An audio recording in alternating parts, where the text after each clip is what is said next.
From Ford Video Guy Studio in Salina, Kansas, it's McArthur Live with Tim Bartz and Sarah Davis.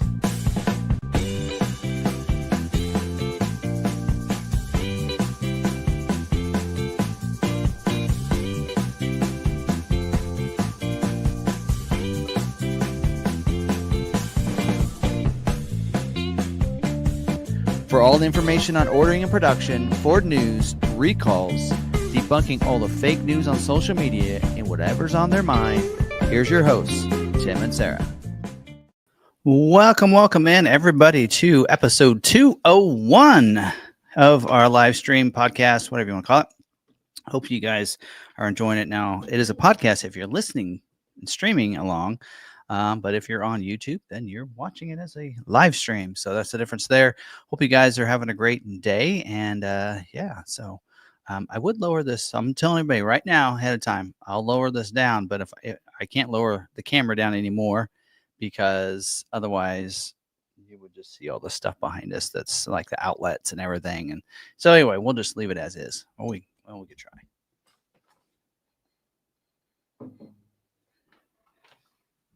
No. Yeah, you just sit like that. Anyway, but we are working on getting more to the backdrop here. It's on order. So we'll get a little neon sign that'll go right between Sarah and I, right about there or so, and make it look real sharp. So anyway. Yeah. And we'll also have it there for the other videos that I do. Yes. So we do those build and price videos, individual videos. Well, I'm the only one on them. We'll do that as well. So anyway, hopefully everybody's having a great day and great week. Really, it's a good week. This is a week. I always get real excited when it's the first week of new allocations starting and new scheduling. So that video actually is still probably going because I didn't get it uploaded until just about 10 minutes ago. So some people might jump into this a little later if they want to watch that. But the scheduling video is live now. And so hopefully you guys do get a chance to watch that. So anyway, so there you go. Yep. You're just going to have to raise your seat up. My feet are already We got a little footstool for you. A little attachment to the stand underneath. Anyway, but hope you guys are having a good week. And so we always like to start this off by kind of saying, what did you do this weekend? While you're thinking about that, because if you're part of the coffee time tier for our members, you guys already know what I did this weekend, but we're going to tell those others that aren't. So this weekend, I didn't have to mow. I didn't mow. I did that this morning. I did mow this morning, but this weekend we did get quite a bit done. Didn't really do much of anything, but I did have to get the camper ready. So got a trip coming up. We're going to be. I will not be here Friday through next Tuesday. So it would not be a live stream next Tuesday. It would not be a scheduling video either next Tuesday because I don't get that information until late Monday. And I'm going to be in the middle of driving here, and it's not a good idea to record a video and drive at the same time. So there will not be a scheduling video next week. Well, I will say this. There'll be a scheduling video, but it'll probably be Wednesday instead of Tuesday. How about that? We'll do it on Wednesday for you guys. But there will not be a live stream next Tuesday. And but we'll be traveling. But because of that, I needed to work on the camper because the last time we went to the Grand Canyon, the outlet went out. So in a lot of campers, you'll have one GFCI or GFI outlet, and that usually will power the other outlets. So that way, if there's any issues there, it doesn't trickle down into the other outlets. And so we had no outlets inside to charge our devices, charge our coffee pot, which is important. Kind of have to have that. Microwave worked, refrigerator worked, and everything like that. AC worked, but outlets did not. So I did work on the outlet this weekend and got that up and running. So I just had to switch the outlet, and everything is all good now. So we're going to be able to drink our coffee in Colorado. So start the day off right. As you guys know, with coffee time tier people, yes, coffee's important. I do like the lighting. I wasn't here on Friday. Did you use this? This lighting? Yeah. Yeah, I did. It is better in the middle because there's one light. And so I will say that, like, I'm not lit up as much as normal because of where that light is. But, yeah, much better. And I don't know. Maybe on these we need to. We'll see. Might have to get one there, one there. We'll see. Well, much better. I'll say that it's not flushing me out like I thought it would. Yeah, we might turn this table and use the blue wall once in a while. See what people think of that. Yes. We have this nice new wall over here that's blue. It's a dark blue. Some people think it's gray with the light, and I do my coffee time talks in front of that wall, and a lot of those members have said they really like that look and how it looks. So we may, maybe the next live stream we might just turn this table and be against that wall. We'll just have to see how it looks. That's the great versatility about a new studio, right? We can do all kinds of stuff. So my weekend involved a sick kiddo on Friday. Yeah. And then fever-free in time that we were able to hang out with our neighbors, have a barbecue. They're moving. We're getting new neighbors. So they bought a house, and it's a rental next door. So they are moving. Are they the ones with the ladder you guys go back and forth? Yes. Oh, that's too bad. So they have a little girl that is the same age as my oldest. And so they have a 5-foot pool ladder that goes across our 2 fences. And so they just go back and forth and play all the time. So yeah, they're moving. Oh, that's too bad. Not too far. But yep, so it took them moving for us to invite them over for a barbecue. And then they invited us over for dinner the next night. So that's cool. Our weekend was full of your mic is off.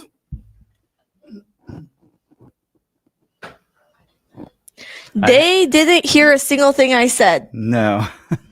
My kiddo's sick. My neighbor's moving. Well, we got to keep track on the live stream. So yeah, Sarah was talking all throughout that. So yeah. So yeah, sick kiddo. I have to turn that down when I do my other videos because otherwise your microphone gets picked up. Noise, so we just we need a sticky note hanging from the monitor that says turn on Sarah's mic. Anyway, sick kiddo, neighbors moving. We had them over for a barbecue. They had us over for dinner. We all hung out, talked, chatted. They still picked it up through my mic, they said. Okay. So they could hear some. It was just quiet. Okay. Now you should be good though for full volume. Yes. So at least we got something so there's not dead air. Right. So when they said adjust your microphone, I thought you meant bring it closer because it was over here. No, we just had you totally gained all the way down. So, and then today I have another sick kiddo. The young one gave it to the older one. So it's contagious. So, yeah. I know that your sister wanted them to keep Jaden away from him because they're going on vacation. She's like, I don't want Jaden to go over there. He can't get sick before. Well, you'd hate for him to get sick and then take it to his grandma that he only sees like once a year. Yes. but on top of that, then, if he had seen them on Saturday, he would have been sick like today and been over it. True. But then he came to Salina today and he's like, I want to play with Will. And it's like, Will's sick. So it's like, I'm never going to see them. They're definitely cousins that get along and they like to play. So that's good. They do. So we are hoping for good neighbors, hopefully with kids. I can say that.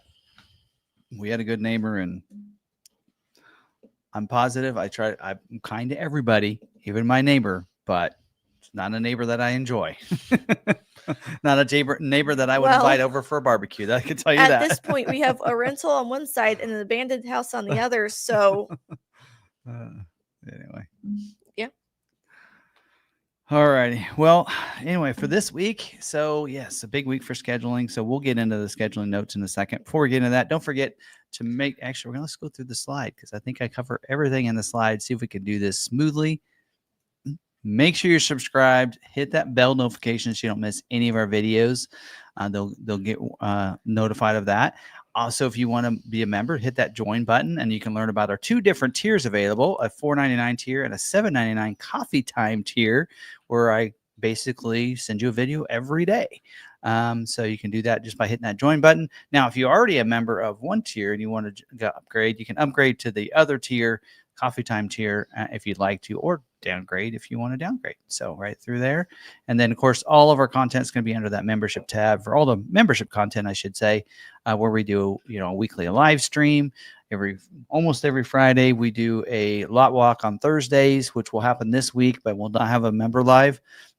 So kind of all kinds of stuff. And if you're a Coffee Time member, I do a video every morning, even Saturday morning and such. And then we'll probably be doing some this next weekend when we're in Colorado. So yeah, it'll be a fun time. So yeah, there you go. So all right, it's more of a the Coffee Time, for those of you that if you're not on there, don't feel like you're losing any content. What you're gaining there is you're gaining, what's happening on a daily basis. Because when I talk about a weekly basis, is sometimes I'll forget things that have happened, and so when you do the Coffee Time, you're actually it's fresh in my mind because I'm old and I forget things. So yeah, there you go. All right. All right. And we do have merch available if you're looking for any of the merch. I'm wearing one of the shirts right now. There is a special going on, 20% off everything tomorrow through the 20th. And then that same deal is going to be going on starting the 30th. So if you're wanting some of that stuff, and we do have the Maverick meetup and from stuff there as well, shirts, tanks. So your mom wanted a couple other tanks, so we added some things there.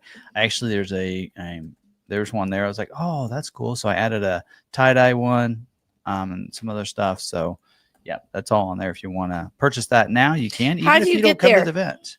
Do you have the link anywhere? Because for the what? For the merch. It is at lawmacarthur.myspreadshop.com. Okay, because it hasn't been showing up with like the little boxes underneath your videos anymore. So the shop should show on. It doesn't do it on live streams. Nope, I checked other videos too. Oh, well, it should be. Anyway, I don't know. I might have to update. Or go to the FordVideoGuyMedia.com. And if you go to the channel, go to YouTube.com channel, our Law McArthur channel, and there should be a shop tab as well. Oh. So that should be there, unless YouTube changed something and I need to go through the setting. But I don't change anything. I have no access anymore. Did you guys see our new logo too? By the way, light blue with the dark. We had to change that up because Ford went away from that radiant or the gradient logo. Oh, there isn't a shop. Okay, well maybe there's something on YouTube changing the settings and I need to update. So because unless My Spread Shop is no longer a vendor for them. And so you're not, because like you go to not pushing through to the site. Explorer is a normal video. I'll look into that. And no spread shop. Not where it should be. Well, the link is in the description of this video, in every video. Yes. And it's on our website too. So there's a link over to it, right? I like to go to the FordVideoGuyMedia.com and follow the link there. Our blog is there too. We haven't blogged in a while because there hasn't been a lot of news. Did you see that? Yes, it's updated. Although when you still share that, though, it still has the other. Oh, I know. I don't know how to fix that. It took me 40 minutes to find that. Yeah. Anyway, all right. So we did this last week. We did finish out the build and price, how to order a 2026 Ford Explorer. Order banks are opened up. In fact, they're going to start scheduling this week. We'll talk about it in a second. But this next week coming up, you'll be getting the Mustang videos. So we'll start recording those tomorrow. And so you'll start getting those. Actually, we got a Built Wild Wednesday we're going to do tomorrow. And then starting Thursday, you'll start getting those Mustang videos. And I'm going to have those pre-recorded. So you should get those videos on Thursday, Friday, Saturday, and the next Monday, Tuesday. So since we won't be here, I don't know Maverick Monday video, but we'll have a Mustang Monday video. Yeah. Anyway, so they'll have those through Tuesday, and then Wednesday a scheduling video, not a Built Wild Wednesday video, and then then we'll see what happens Thursday. So from there on, so I didn't see that one. Tie-dye? When did you add tie-dye? I added it. I don't know. The last day, I don't know, July 4th. Actually, I was not had anything else to do, and I was going through. I'm getting that. I added more options. I didn't know. Maybe you can add more shirts and stuff to it. Well, yeah, but I didn't see this one. I would have added this one. This one's cute. I think that they added tie-dye after you had updated those because I got an email saying that we now have tie-dye shirts. So I think that tie-dye shirt was added after we had talked about it. So I think it was added like right around July 3rd. Like, that's cute. Yeah, it's very cool. Yep. I don't know about the white. That way, we might have to upload the black text of Ford Video Guy. That's why I have them both. Anyway, yep, pretty cool. So check out the merch if you want, and check out the channels that we support. Because we're going to actually bring up and kind of talk about one channel because we're going to talk a little bit about EV tonight. And we'll talk about, what's the future for EV look for different manufacturers, including Ford, with the new, whatever bill they're calling it, the great new bill. I don't know. Anyway, so we're going to talk a little bit about that, but one of the channels has already talked about this topic and did a great job of discussing it and talking about it and the impact it could have. So check out some of the different sites we support, or YouTube channels, including Sarah's, All Women Driven.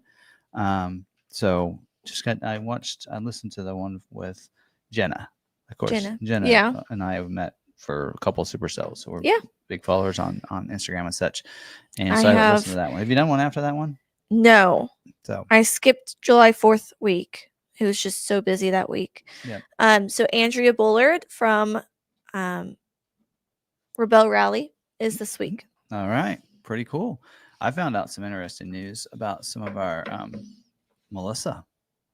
We can't talk about it, but man, I'm really excited to be able to talk about it when we can. I know. She's got some big things planned for Bell Rally. I'm gonna give her a call tomorrow. Yeah, so that'll be fun. They might actually meet up with us this weekend if they can.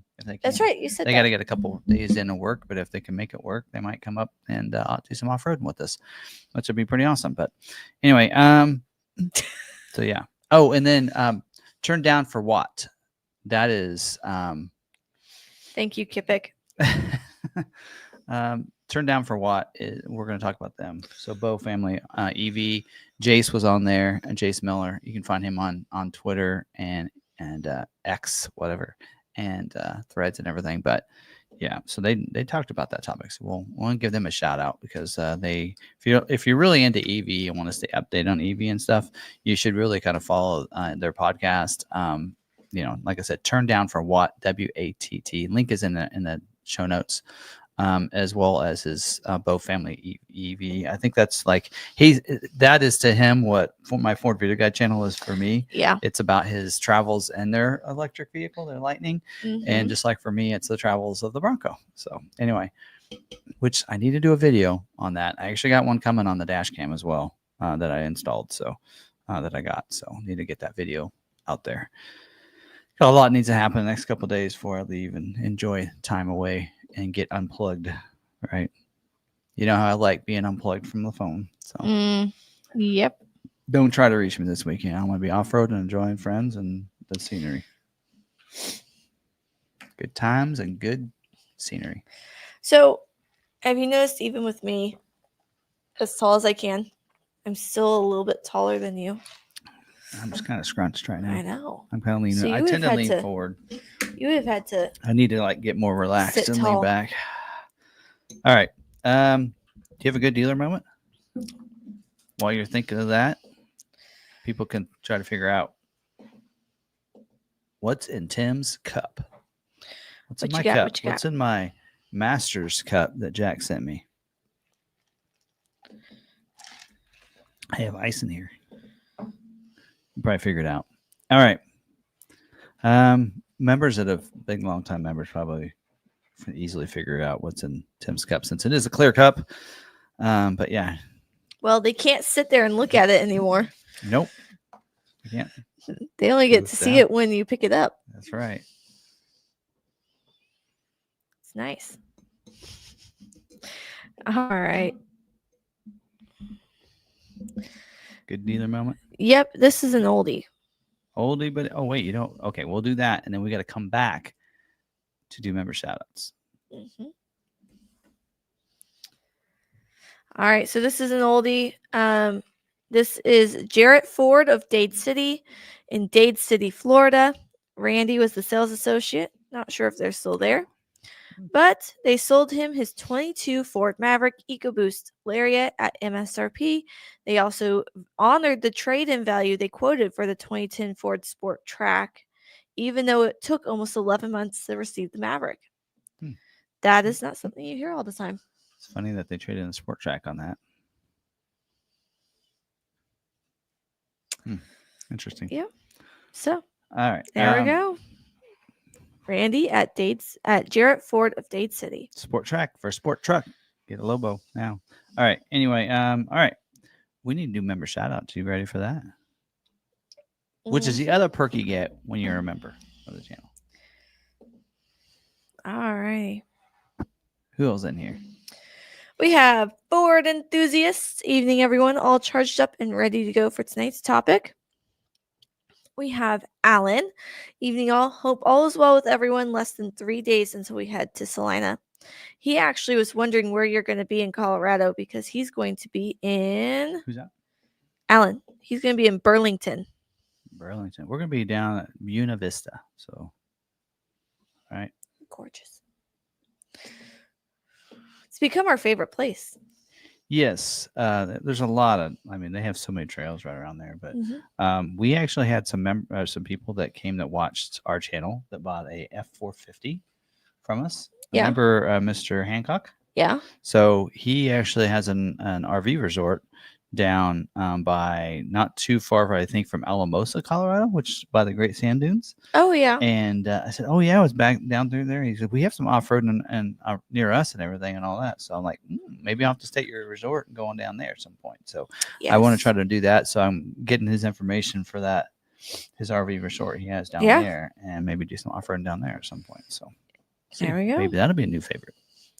We have Buckia. Hey, Ford Faithful. We have Mabsim. Hello, everyone. Rob Hallmark says, howdy. Ghosting says, good evening, all. We have Douglas from the great state of Virginia. He's here with his Bronco. So I wanted to highlight this. Douglas, you said that drone footage shows how flat Kansas really is. Here, it is mostly flat. But once you start heading towards western Kansas, you get a lot of hills. No, eastern Kansas. Eastern. Towards Kansas City. Go to western Kansas. No, it's more flat. It's more flat. In some parts, but like in Monument, in that area, when you look out across, you can see divots and where the ravines used to go through. So it's flat. But there's divots. But you go to eastern Kansas and you have like Lawrence and such. It's very hilly and stuff. Yes, and then you have Emporia, which is the Flint Hills, and Flint Hills, yeah. So yes, yeah. So we are not flat, as people think we are. It's pretty flat.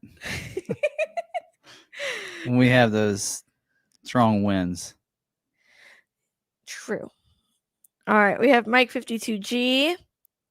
Hello, everyone. We have Brandon Jones. I think we're going to see him here in a few weeks.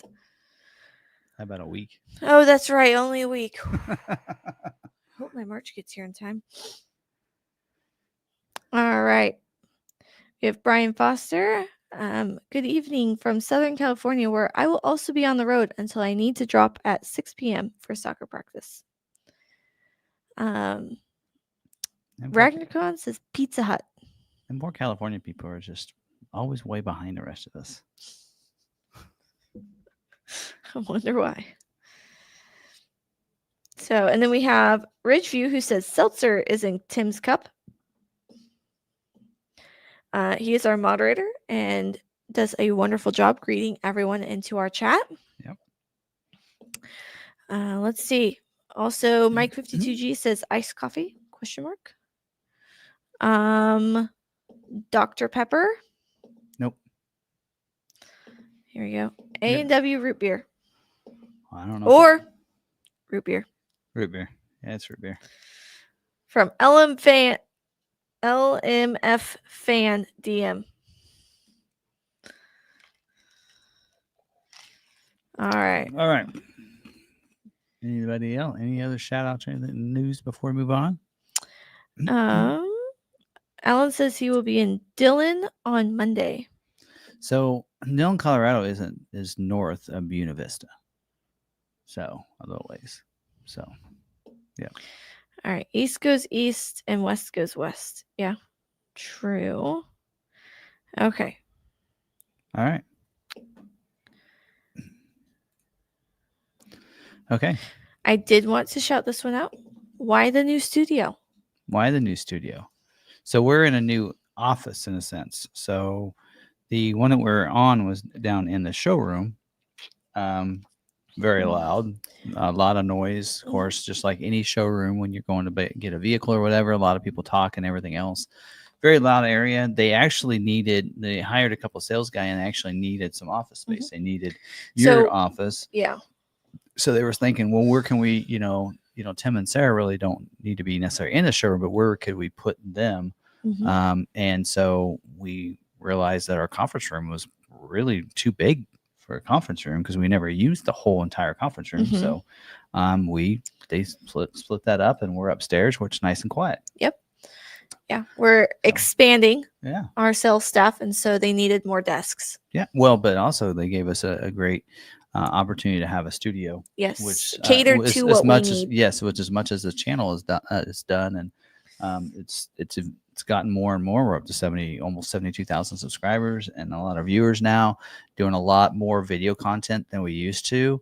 And we just, I think it's a double thing there too, is that they knew that we needed a quiet space for that. And we're actually back into our old roots, because at one point our business development center, which is what I helped start here at the dealership, was up here in this office, and we're back to where it was. So it's pretty cool. So, and I was the BDC manager. It was when I was up here before Jamie took over. That's right. Yeah.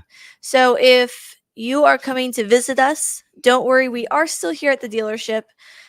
Just request one of the sales associates or the front desk to page us, and we will come meet you. If you are purchasing from us and would like to meet us, just let your salesman know. They'll let us know that you are coming. Yep. Let them know ahead of time, so that way we can plan a little bit. But if you just let your salesman know that you want to say hi to us, we can certainly come out and say hi. Yep. All right. And for the members and some people that are coming to the event, we'll give you a little. Oh, you are getting stars, or what is it? The full tour. Yep. We have some fun planned. We have some fun planned for our members. So anyway, some of it we've already told you, because we mentioned it in our member live stream. So anyway, it'll be cool. Some fun stuff, I think. Yeah. All right. Let's get into this, because if you didn't get a chance to watch all the scheduled video before this video went live, because it was so late, I never watch it anyways. Then let's go through this. Really, there's not a lot of constraints this week. So, here, need to do the slide first. Where is it? Do the slide. All right. So, this usually the first week when allocations open up, you get a new set of allocations. That first week, it's pretty much full availability of what their normal capacity is for every model, because they haven't scheduled anything yet. So they're ready to go ahead and schedule to their capacity. And so for that reason, they always do retail orders first. They want to make sure customer orders are taken care of first. So they always do those first. And so those are always able to be scheduled out. And so usually we won't see constraint lists yet this week. Now, once they schedule all the retails they can based on dealers' allocations, then the week after is when you might start seeing some constraints, because they scheduled out as much as they could of the retail orders. And then, after another week, it starts to getting a little tighter, and availability is different, because they've already scheduled, let's say, the full capacity, what they can do for hybrids, or full capacity they can do for, a black appearance package, or, platinums, or whatever. So for that reason, there's not a lot of constraints on the list other than Super Duty, because the reason you see it on Super Duty is because they schedule Super Duty and F-150 every week.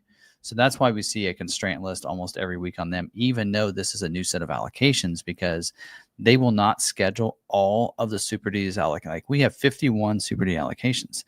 We're not slotted to get all 51 scheduled this week. They do that. They schedule multiple weeks. And they do that because if somebody puts an order in for a Super Duty or an F-150, they want them to see them.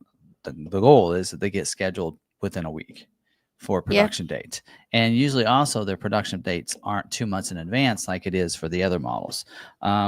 So they like to do things a little bit more, readily speedier for them, because a lot of those trucks are for people that are in the business, construction workers, and your daily workers, right? Your essential workers, as I think Jim Farley had said recently. So, anyway, so with that in mind, talk about the 26 Mustang. This will be the first week they're going to schedule for the 26 model year. We even in the Mustang 7G forum, some of them said, can anybody place an order for 26 Mustang yet? Have they been able to? And I'm like, so they've been like, some dealers they've been going to have been telling them that the order banks aren't open yet. It's like, are you kidding? Yeah, they are. I mean, you can't even order a 25 anymore. So really crazy. So I didn't let them know. And thanks Mabsim, who tagged me on that forum to let people, so that I could, be on my radar to let them know that, yes, you can order them right now. In fact, this week they're going to start scheduling for the 26 model year. So they're going to start off the week of 9/8 through the week of 9/22. So 3 weeks of production for the 26 model year Mustang. We have 4 allocations for the Mustang for the startup, is what they like to call it. So there you go. 26 Escape, it is scheduling as well. So this is startup for the 26 Escape as well. Same weeks as Mustang, 9/8 through 9/22. And again, retail only, and there's no constraints because, again, they haven't scheduled any, right? So full capacity. 25 Bronco Sport, it is scheduling. And by the way, we do have Escape allocations, 3 gas/hybrid, and 1 plug-in allocation. Bronco Sport, we have 7 allocations for Bronco Sport. We've actually done really well. We've on Bronco Sport. This month it's a little light, but we do really well with Bronco Sport, and we have 7 allocations, and they're going to be scheduling as well. Retail only. Don't forget, freewheeling is no longer available on that. It's not noted in here, but it's not no longer available. But also on a standard Big Bend, if you want to add that black diamond wheel, that is optional equipment now. See, 25 model year Bronco. They are scheduling this week for 25 model year, weeks of 9/1 through 9/22, and we have 16 allocations for Bronco. Really? 2 Raptor allocations on top of that, so 18 total. So good to go there, and they're going to be doing all retail, and they will do some stock scheduling for Raptors and Strop Broncos if a dealer doesn't have a retail order for them. Okay. So, and let's see here, 25 model year Mach-E. We have 1 allocation. They are scheduling 2 for the weeks of 9/1 to 9/22. Again, retail only. Not much to say there. 26 model year Explorer. Startup scheduling this week. They're scheduling for the end. They're actually going to schedule for some October build dates because they're going to be making the 25 into about the middle of September. So the startup for the Explorer doesn't start until the week of September 22nd. So they're actually going to schedule for a couple weeks, like 2 or 3 weeks, but they're going to 2 weeks maybe. 9/22 through the weeks of 9/6, maybe that is 3 weeks. So they're going to schedule into October just because they want to get a bulk of that. So probably the one after this, they'll schedule for another 3 weeks to catch up.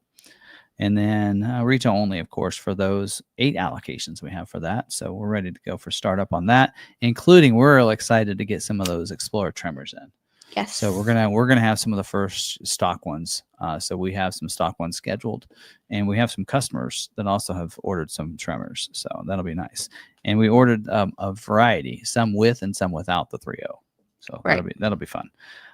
25 Expedition. They're scheduling as well, weeks of 9/8 through the weeks of 9/22. We have 4 allocations for Expedition. Ours finally started showing up, a lot of ours, and we've already sold almost. Of course, a lot of those were ordered vehicles that finally came in. Mm-hmm. So they're going, and even when we get a stock one in, it's been going pretty fast. We can't even get it pictured before it's sold. So, we have one that's been getting in wash line, trying to get cleaned and pictured, and they keep showing it like every day. Like, anybody know where that's at? It's in wash line. And before they get a chance to even clean it, they grab it back out, show it to the customer, and then put it back. So it's getting some notice there. It's perfect colors. I ordered the right colors. That's the Expedition trimmer that came in. So the orange with the blue just looks really good. But so does the Glacier Gray. Those are both my really popular colors. Let's see. 25 Maverick is scheduling as well. Retail only. This says in here weeks of 8/4 through the weeks of 9/22. And probably the only people that get an August production date is people that it's something, because there are some order types that they needed to fulfill to be at 100% capacity. So if any of those order types come in, then they'll schedule them for August, but otherwise mainly September. And we have 19 allocations. And remember, this month 0% all-wheel drive hybrid. Okay. So if you're all-wheel drive hybrid, you're not getting it this month. So keep that in mind for those people. Let's see here. What else we got? Ranger. Talk about Ranger here. So Ranger, we have they're scheduling this month, this week as well. Weeks of 9/1 and 9/22. We have 10 regular Ranger allocations and 14 Ranger Raptor allocations. So we're going to get those 20 orders. Well, not all 20 of them taken care of, but almost all of them taken care of this month. So, or this possibly even this week. So we'll have to see. So we're really excited about that, to finally get people scheduled on that. And Yes. yeah, so what we need to do is have a Ranger Raptor meetup for all these people to come pick up their Ranger Raptors together and have 14 deliveries like in a couple of days. Yes. Right? Tell them, hey, can you wait? Can you wait a little bit? I'm liking that idea. Just saying. So the reason I bring that up is last year, the year before? Year before, we had all the Mavericks people at Mavericks finally showed up. That we had like 10 deliveries that weekend, and it was one of our biggest Maverick meetups because of it. But it was. All right, 26 Super Duty is scheduling. We have 51 allocations this month. There's only 2,000 unscheduled orders for the Super Duty. One thing we noticed is I think a lot of dealers forgot they needed to reorder for some of their 25 model year customers. Yeah.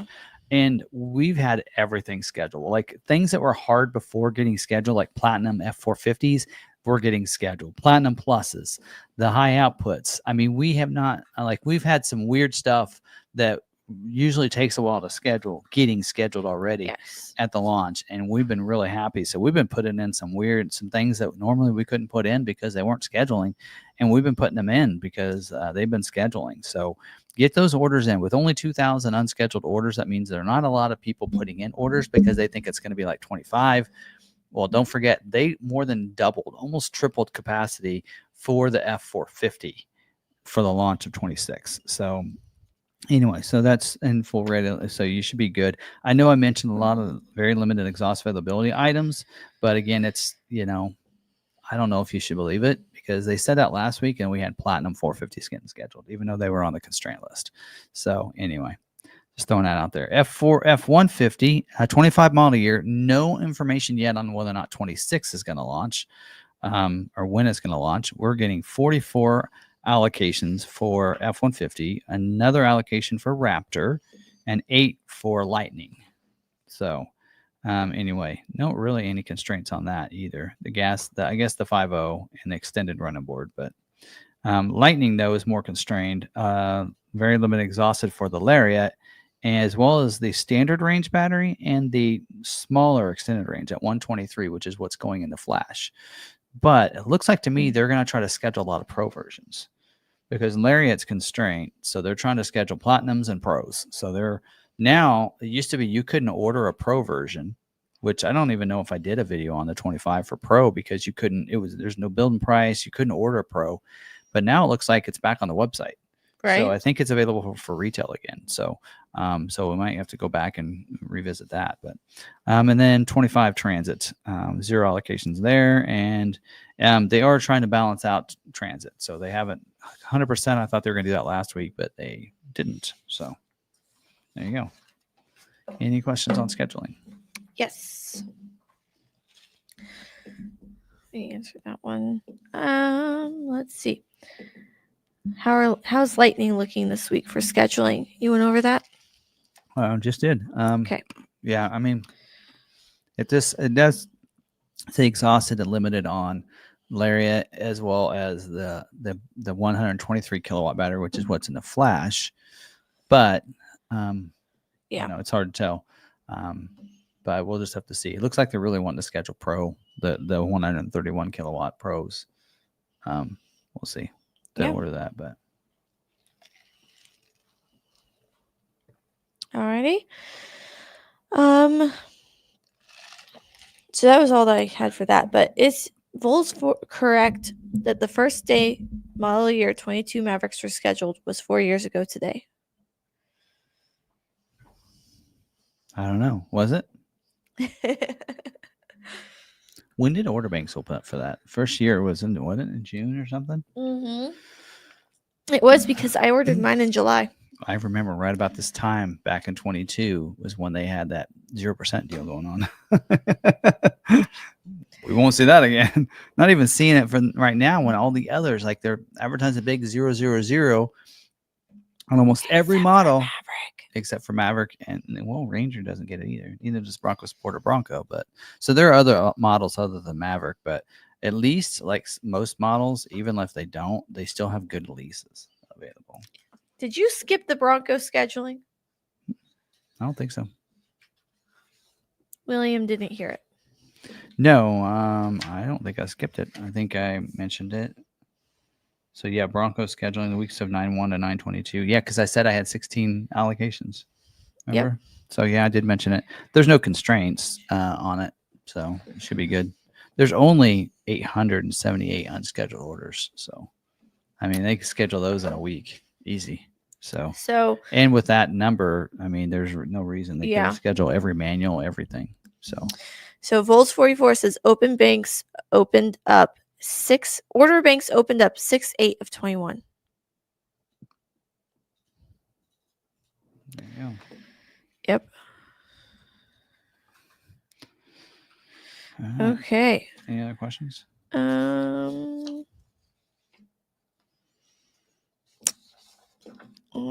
don't think so. Not pertaining to this. Ninjas for Real says meet up for those that only drive a manual clutch. And then has crickets. Yeah, about that. Is Explorer EV coming to America? Is what? Explorer EV coming to America? I don't think so. You got to remember that in Europe, it's like mandatory. Like EV is like there's one country there that's completely EV. Yeah. So several of them are. Yeah. So I mean, they make those for Europe because they need to, right? They have to. Just right. Like Europe has smaller roads, so a full size F-150 doesn't fit their streets very well. Right. True that. So, all right. All righty. Yeah. Keep it moving. All right, dealer news. Not a lot here, but one of the things that Ford did update is because of those lease specials come out, they're going to be advertising as part of their campaign the mach-es and the Lightning, which is fitting. We're going to talk about that tonight. But they wanted to update because they said one of their changes was that their big deal on it. They're showing, really good leases on what they call the tier 1 advertising, and so this month they're going to shift a little bit. They're going to focus in and change the model for the Mach-E. What they're going to base it off of. It's going to be based off a select trim, rear-wheel drive, standard range, and that'll be a $399 a month lease with 0 down. That's their national ad. And they're also changing the F-150 Lightning to a $499 a month lease with 0 down, featuring the XLT trim. Before it was the Flash for $499. So they're shifting it for the national campaign will be the XLT trim at $399 with 0 down. So for us, it's $499 because we don't have any XLTs. Right. So ours is online. We'll have a Flash deal. You actually set up those offers. So it'll be that $499 for our Flash edition. So pretty cool. I think that the Lightning is the best deal because they've always said, and for us, we always say, there's a good lease out on something if the payment is 1% of the purchase price. So if you have a $50,000 vehicle and you can lease it for under $500, that's a pretty good deal. That's a pretty good lease. So when you look at a Lightning, right? So a $499 a month lease would be a $50,000 vehicle, but these are like $60,000 or more. So that's a pretty good deal. So the Lightning's a little bit better deal than the Mach-E, which is right at 1%. So $399 a month for a $40,000 Mach-E, which we have at Select, that's a good deal. But the Lightning is a better deal. So right now, and that's the thing you should in the business we always look at it that way. We're like, hey, is it a good deal? Based on that. Like mine was, I won't tell you how cheap my lease is. Sorry. but it is definitely under the 1%. Yes. Anyway, okay. So another thing that came out was on the F-150 Lightning. They're making a few changes, and typically there's like when they do a job run is when you see changes, but they're making some running changes is what they call it.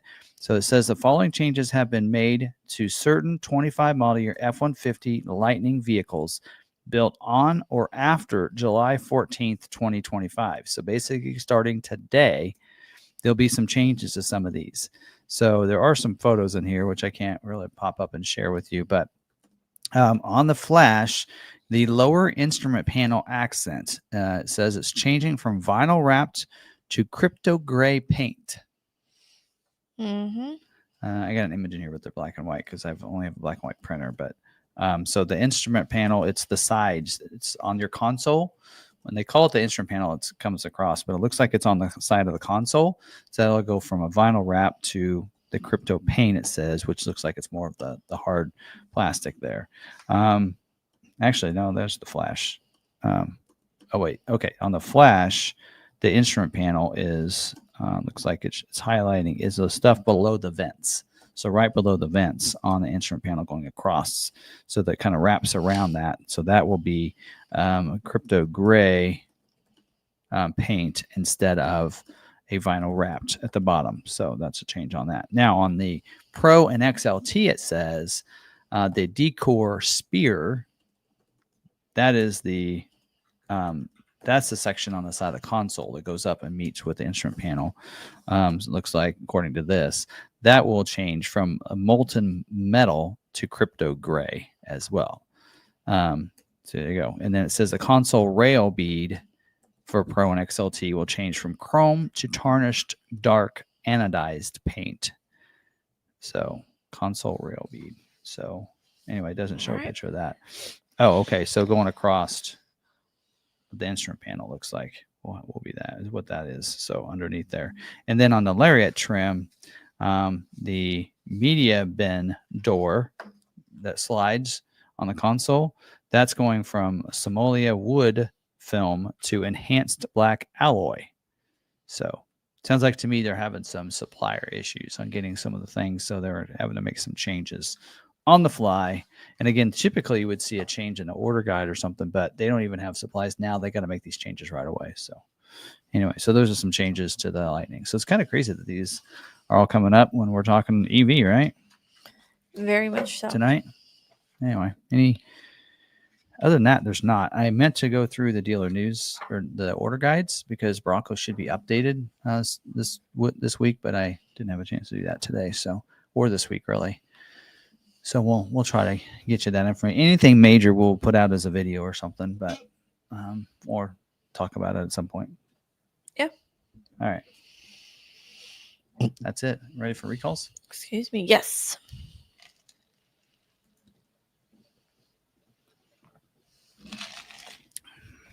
Very thirsty tonight. All right. Recalls. Don't have too many, just a few. This one here is an advance notice. It's called an equipment recall, 25S62. And actually, you know what? I want to talk about something for a second. So recalls. So Ford they said, has broken the record for the most recalls in a year already, halfway through the year. GM held that record, and now Ford has more recorded recalls than any manufacturer within a year. Now, I want to point something out, though. We're not talking just safety recalls. Ford will initiate a lot of recalls, and a lot of people are like, well, that just looks bad for their quality and everything. But what Ford's doing also is like this here, where this is an equipment recall. So that's not a safety issue. It's not something that's, a faulty, but they want to be proactive. And some of the recalls, you've noticed that, only include 3 vehicles sometimes. It's not like it's a big recall that includes 800,000. Now, they have had some recently, right, that came out. In fact, that one didn't pop up on here. Actually, I think we covered it, but we kind of rolled through it. But there has been some big ones. But some of these recalls, like this one's only, less than 3,000 vehicles. Mm-hmm. So, but there's equipment recalls, then there's safety recalls, but there's emissions recalls. And then sometimes there's just a customer satisfaction, which a lot of manufacturers wouldn't even have those come out. But Ford, I think, is maybe overkill on it, but they want to make sure every little thing is fixed and corrected on people's vehicles. So just, think about that when you're seeing that Ford has got more recalls than anything, thinking it's a quality issue or something. They just want to make sure that they're providing the best quality vehicles for their customers and making sure they're staying quality and even taking care of them, if they need to afterwards, like this in here. So this is an equipment recall 25S62 for 24 to 25 model year Bronco Sport and 23 to 25 model year Escape with the 1.5 liter engine. So this in here does affect 2,977 vehicles, and it says in some of the affected vehicles may have been repaired with a service replacement cylinder head that may have a loose ball plug or ball plugs. Says this condition may result in a rapid oil leak if a ball plug comes out of the cylinder head. An oil leak in the presence of ignition source, such as a hot engine or exhaust components, can increase the risk of a fire. In addition, the loss of oil can result in engine seizure and a loss of motor power, increasing the risk of a crash. So there you go. And then they don't have the fix on this yet, so owners will be notified once they do. So there you go. All right. And then this next one is safety recall. This is a safety recall 25S35. This is supplement number 1. So this is for certain 25 model year Explorers vehicles with the 2.3 liter engine. This is a PCM reprogram for this in here. So, and the supplement means that they changed something with the initial recall that came out. So on this particular one, they updated the text instructions, revised the parking system test. They also labor allowances as well were updated, and the parts requirements were updated. So this does affect 24,523 2025 Explorers. So anyways, and so in affected vehicles, the PCM may experience an internal reset while driving. This PCM reset could result in a malfunction indicator light displayed in the instrument panel cluster, a temporary loss of vehicle acceleration, or a loss of motor power. PCM reset may also engage the transmission's parking pawl temporarily while the vehicle is in motion. A transmission parking pawl engagement while driving at speeds greater than 10 miles an hour may result in damage to the vehicle's parking system. So anyway, all right. So there's that. So in that one there, the letters went out June 6th, a week of June 6th. And again, that's just an update to the one that already went out. So those,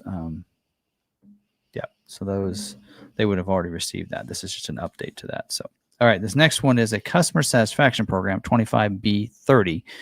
This is for 25 model year Mustang 60th anniversary vehicles. And I actually did talk about this when it first launched, that this was going to happen. So this program is in effect through July 12th of 2026 with no mileage limit. And 729 vehicles were affected by this. On all the affected vehicles, black center caps have been installed instead of the special 60th anniversary red caps, which were not available at the time of production. And actually, you remember me, I talked about this. Back when these were starting, I actually said this was going to happen, but they're now finally getting around to sending the caps.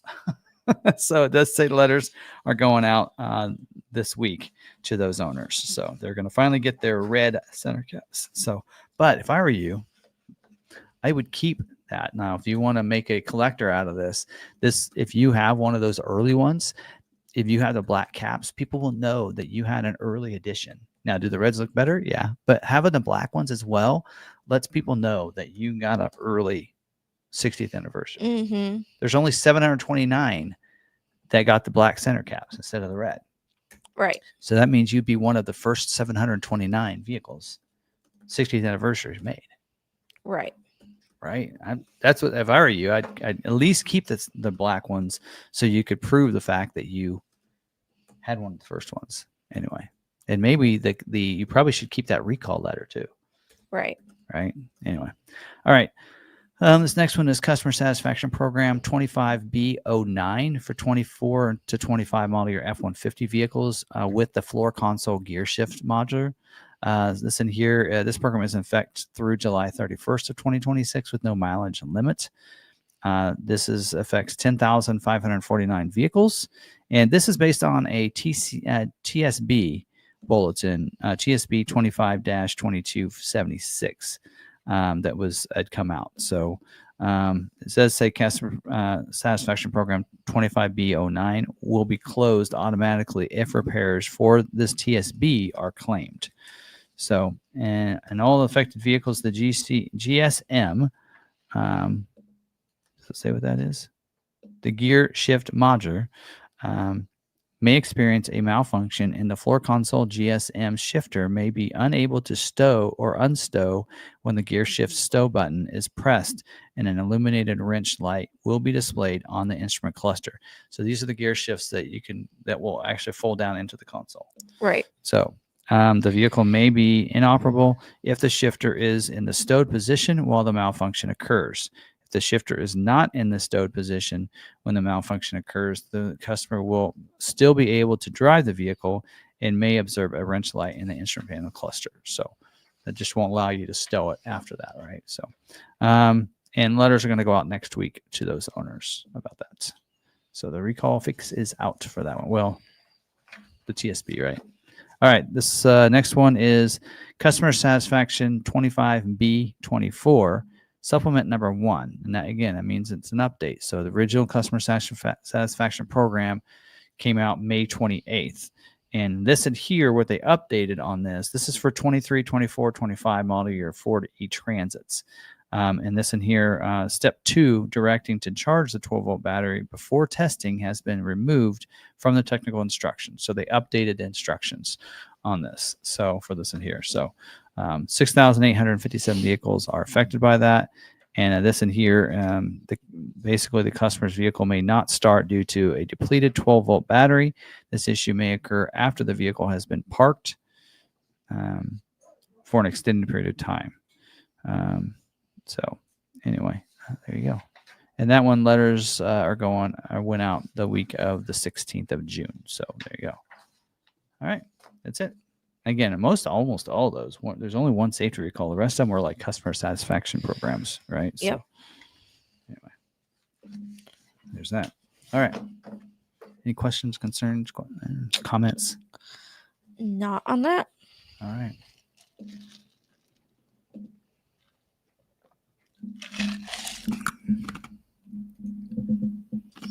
Nice. I love the Chick-fil-A little crushed ice. We definitely need some coasters. Sonic is the best crushed ice. All right. Okay. So this week we're going to talk a little bit about EVs. So we got that new bill that came out, basically saying that the EV tax credit is going away as of September 30th of 2025, the last day that you can purchase a vehicle and get that $7,500 tax credit. Some vehicles that's $3,750, depends on the vehicle. Like right now, mach-e can't even get it anyway. Right. And the Lightning can get it. They get it on most of their vehicles as long as it's under $80,000. But that is going away. So the question is, what's that look like for the EV market in general? What's it look like for Ford? So how how does this look now? Recently, Jim Farley did an interview in Aspen, Colorado, at the Ideas Conference or something, and I did watch that interview, and they had brought something up. They mentioned about the shift in EV, and with that change in that bill, does that change what they're looking at? And one of the things that I think is good about with Ford versus like Tesla is that Ford has that ability because they're making gas vehicles and hybrid vehicles, that they can shift their production or easy. Because that Rouge plant, they can make other vehicles in that plant real easy. Right. Now, before, Ford had to sell so many electric vehicles to be able to sell so many, gas vehicles or diesel vehicles, right?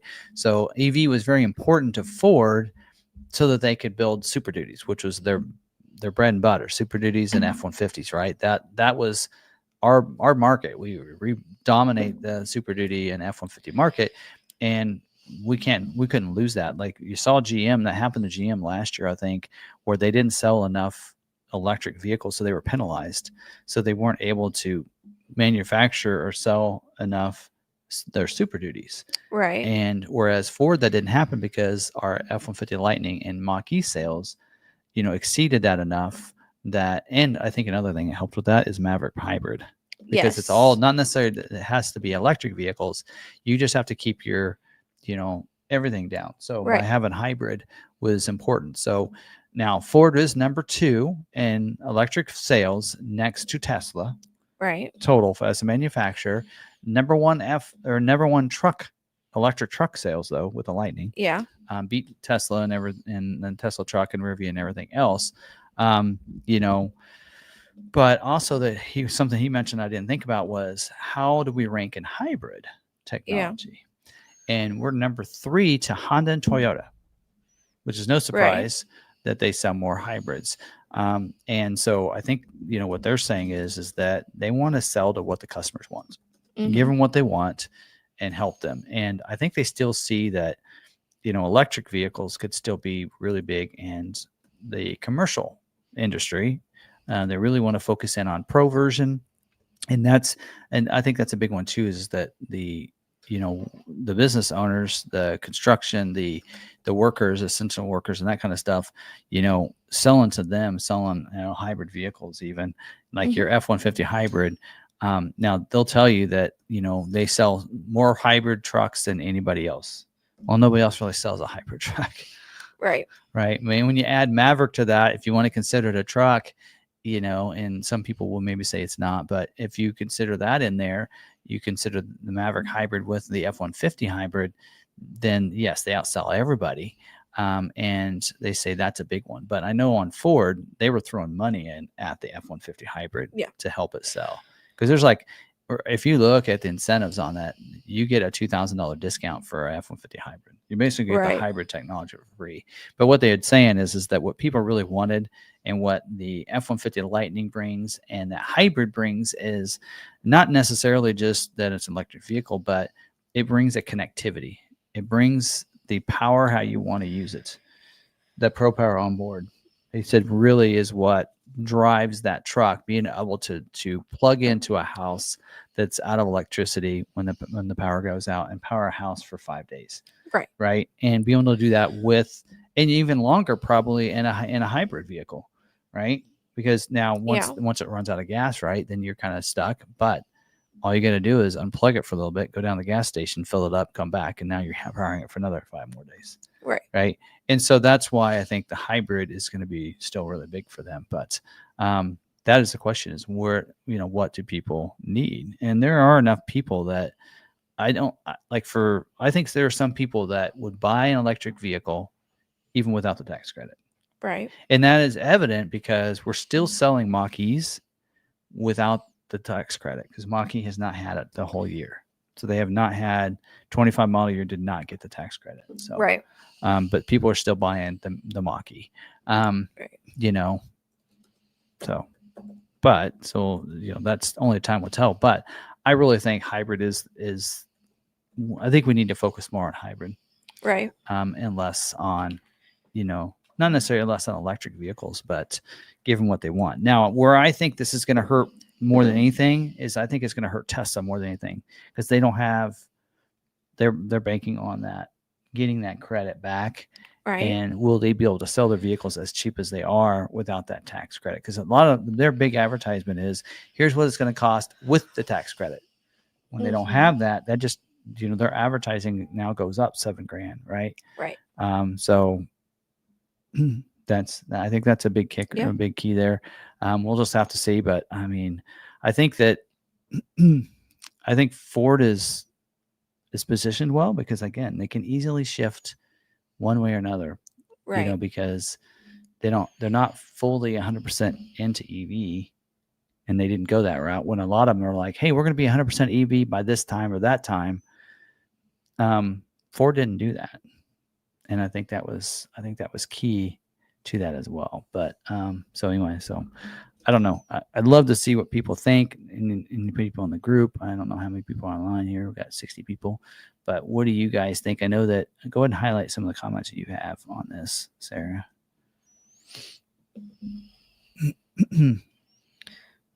For the Blue Oval City? Yeah, go ahead. Okay. Sorry. So down here.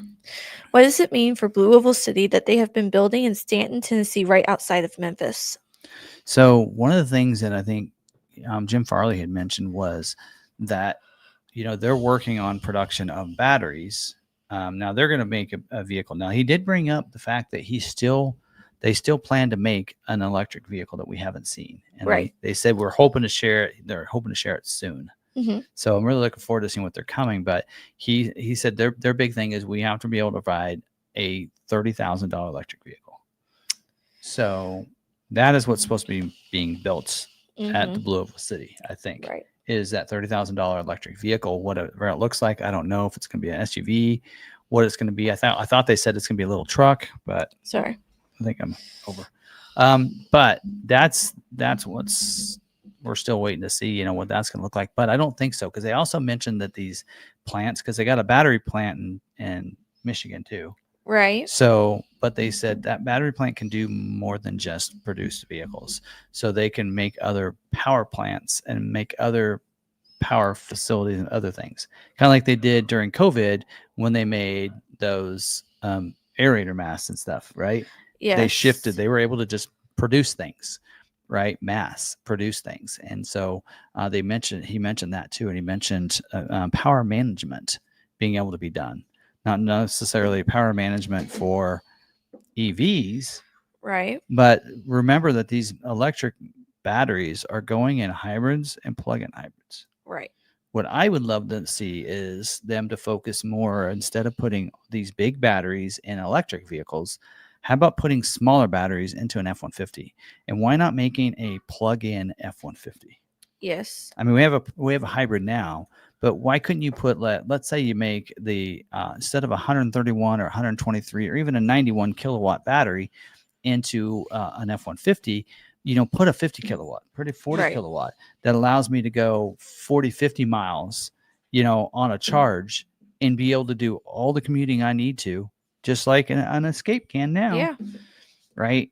And do that. So I'd love to see them use some of the batteries. Why do we not necessarily that we need to produce these bigger batteries, but let's make some smaller ones. Put them in almost everything. Why not? They're making a Ranger plug-in right now, right? Mm-hmm. So why can't we make a plug-in in every version? Why not make a plug-in Maverick, plug-in hybrid Maverick? I mean, think about that. I mean, that truck it doesn't need to be full EV.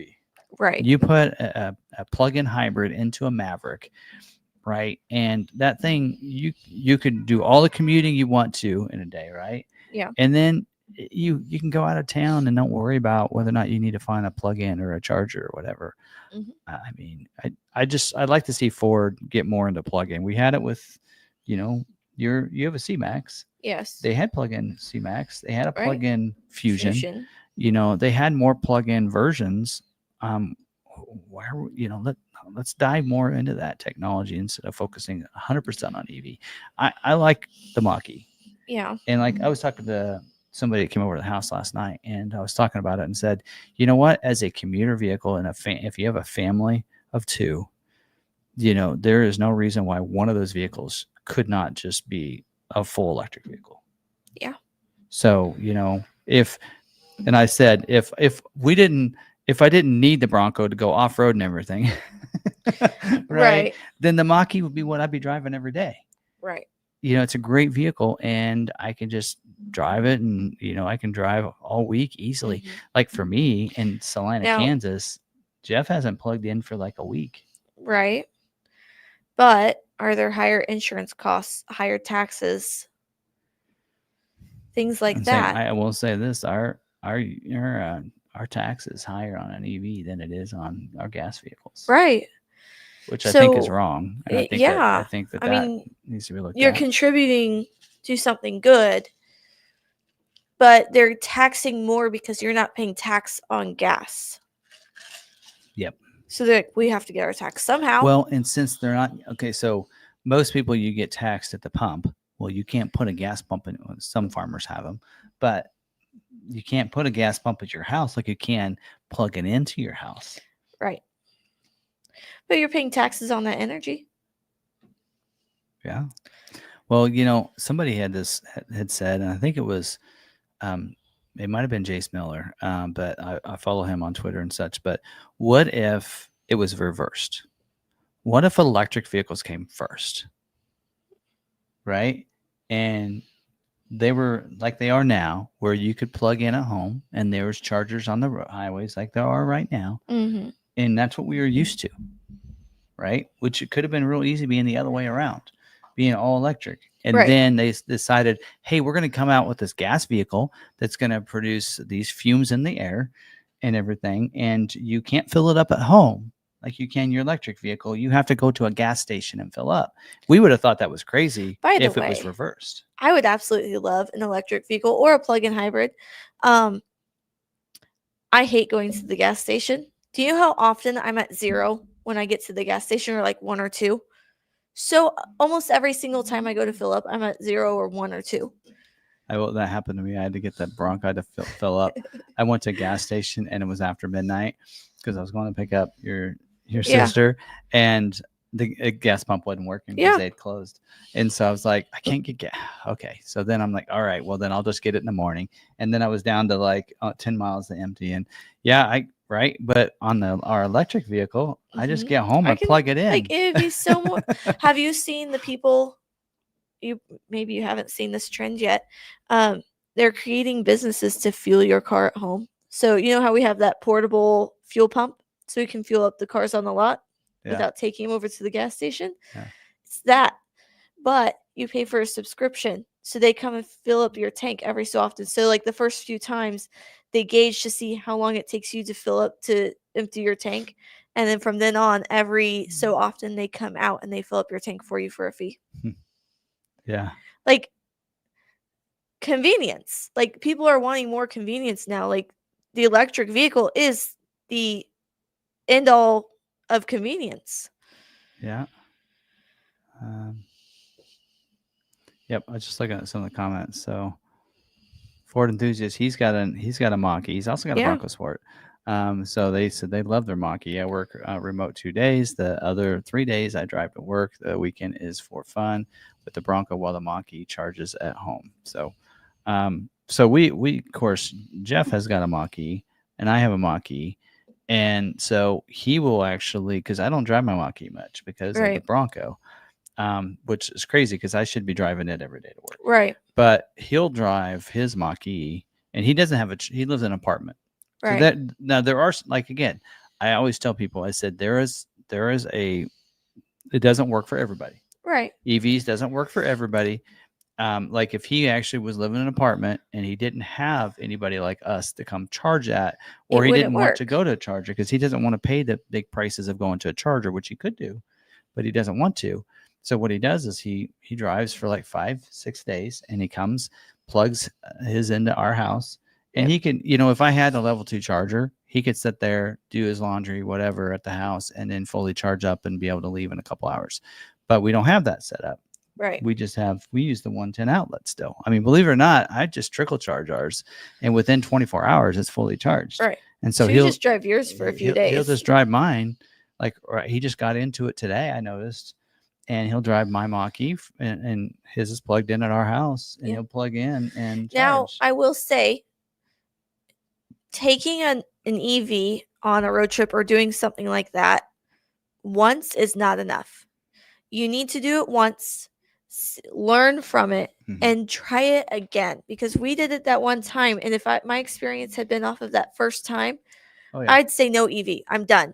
Get it out of my face. Get it away from me. I'm done. Because what happened was we were counting on being able to charge at the airport. Yes. And then we couldn't find a charger, or felt like we fit into any of the spots with that. That was at the time when we had the F-150 Lightning. Yeah. And so then we got back from our trip, and we were at 10%. But we couldn't plug into any of those again. And back then we didn't have the chargers on the highway like they are now, and we didn't have the adapters. So if I had just gone off of that one experience, I would have said, never again. You're never taking me in this truck. But we did it again, and we went to St. Louis with it. Mm-hmm. After that trip, I felt much more confident in an EV's capability. And if you plan, and I mean, who doesn't? By the way, if you're going on a road trip or any trip, don't you plan? You plan your stops, you plan your route, you plan where you're going. I do. I plan where I'm going. If you're planning your trip, it's all part of the planning. You just make sure that you're stopping here, and here. Yep. I mean, it's. Yep. Like our trip to Colorado, we stop at Colby to get gas. It's 3 hours in. Yeah. And if we leave in the morning, then that's usually where we get lunch. And then we stop. Then we go to Lyman, which is 3 hours in the Bronco. Yeah. Or I think it's 3 hours. And then we stop there. We get gas there, and then we go on in and we go through. It makes us all the way to Buena Vista. Traveling with dogs, we get to Hayes. We stop, let the dogs out. Keep going. Get to Colby. Stop, let the dogs out. Keep going. And every time we stopped, I saw, because you have to stop at the dog park so they don't get hit by traffic. At every single dog park that we stopped at, there was a charger. Yep. If I'm traveling with my dog, I have to stop anyways to let them out. Why not charge while I let my dog out? There are though some people that, for one, like want to go 80 as fast as they can. So speed limit 75, they're going 84. Right. They're going 1 mile under that 10 mile. That's whatever. You can get a ticket anyway, but it's not a speeding or a whatever moving. Anyway, so they'll go 84. Give me every bit of that. Well, that does hurt an EV's, distance and range. But like we've talked about this, that Blue Cruise doesn't work over 80 miles an hour. So I'm like, I'll go 80 to use the Blue Cruise.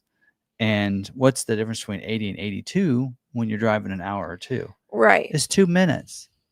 Yeah. For one, people slow down, enjoy life. I don't know, but I mean, there's just a lot of impatient people though that just could not drive an electric vehicle because they were like, I want to go there, I want to gas. But there was times that we would stop with the Bronco. I'd get gas. I'd want to go to the bathroom, get some snacks, get some beverages. Mm-hmm. Sometimes you're standing in line at those convenience stores for a while, and I'm like, I could have charged it up during this time. Yeah, with an electric vehicle. And I'll say, like, Lebo's completely against EV.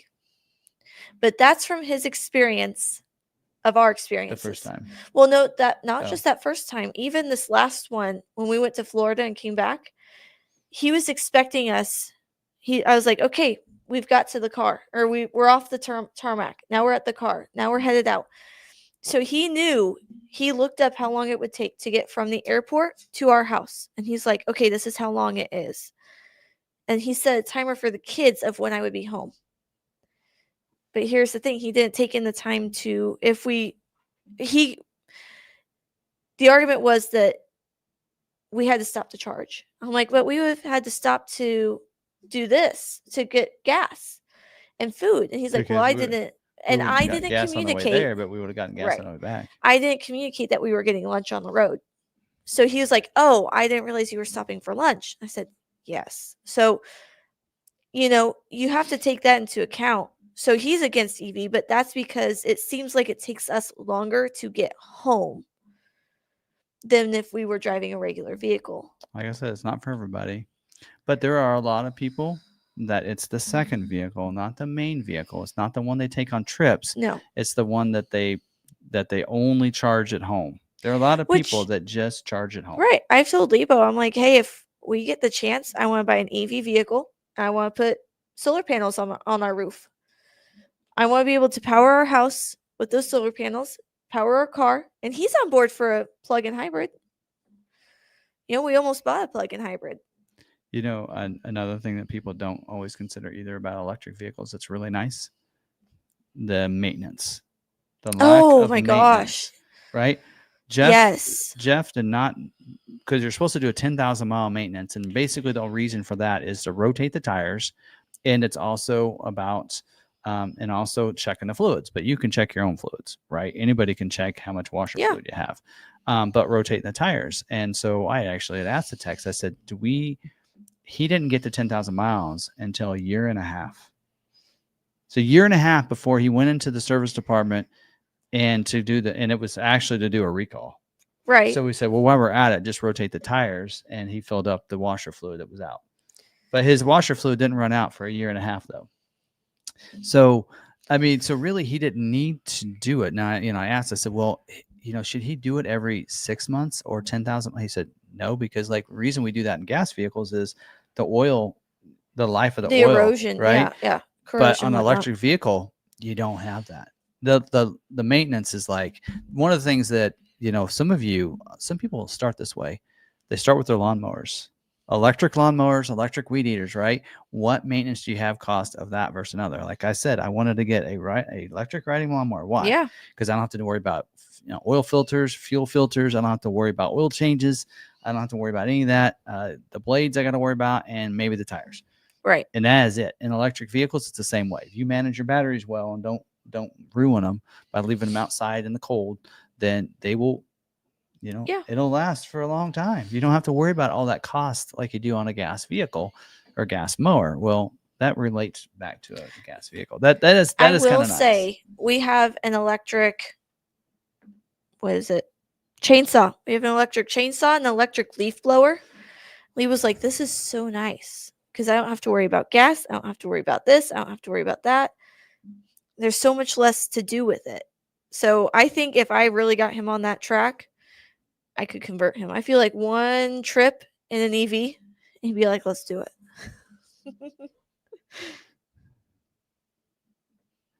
All right. And there are, that's the thing is a lot of these electric vehicles, or hybrid, like F-150 hybrid, I think the range on that's 500 miles. Right. So there is some things that if an electric vehicle go a lot further before having to charge, it'd be great. That kind of thing. I mean, like I said, it's not for everybody, but there are people that, I'm getting to that age, I guess, where I don't like to do more than an 8-hour drive in a day, right? 8 hours in a day, I'm toast. I'm done. I'm ready to be done driving. And I'm also like that where I need a break to stand up and everything every 2 to 3 hours. Right. And if you think about an electric vehicle, how long can you drive? About 2 hours, 2.5 hours, and you need to charge it for a little bit. And to be honest, a lot of people think you're sitting there for a long period of time, and 30 minutes or less, you're back on the road. And you don't have to charge 100%, and you charge to 80%.